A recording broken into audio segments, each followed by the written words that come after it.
Si est-il un des films français qui a le plus marqué cette fin d'année 2022, basé sur ses propres questionnements à propos de la religion, reste encore un peu à assurer à Gad Elmaleh l'une des premières places du box-office pendant quelques semaines.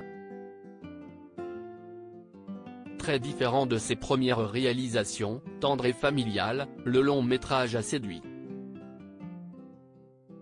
Mais surtout, il a demandé au père de Noé, 22 ans, et Raphaël, 9 ans, de nombreuses heures de promotion dans différentes émissions de télévision où il s'est confié sur sa vie ou sur sa famille, parfois même sur ses relations passées.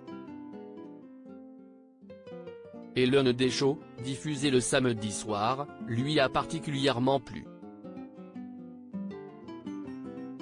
Notamment pour sa présentatrice. Dans le Podcasting Power de Louise Aubéry, il s'est en effet confié sur le petit crush ressenti devant Léa Salamé, avec qui il avait tourné une émission diffusée le 6 novembre dernier.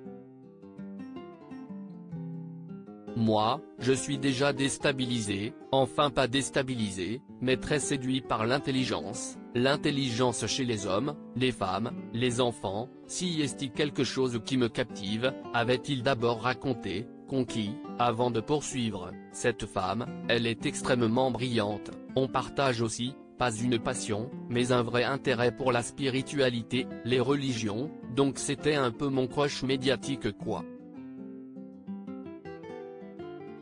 Très abrupte et à la fois très drôle et une petite phrase de la journaliste, toujours si sérieuse, l'avait notamment étonné et charmé. J'étais là, je me disais cette femme, si brillante, si charmante et donc je ne m'attendais pas à ce qu'elle me déstabilise en me disant, je vais la citer approximativement.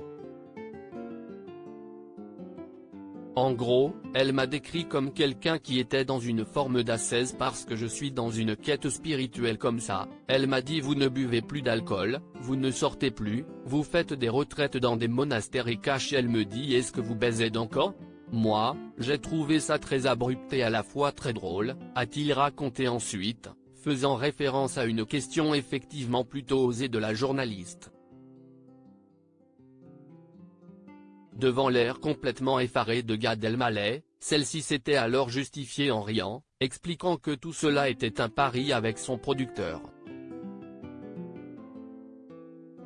Un pari, qui, finalement, a fait mouche. Mais attention à Gad Elmaleh, Raphaël Glucksmann, le compagnon de la jeune femme, doit veiller au grain.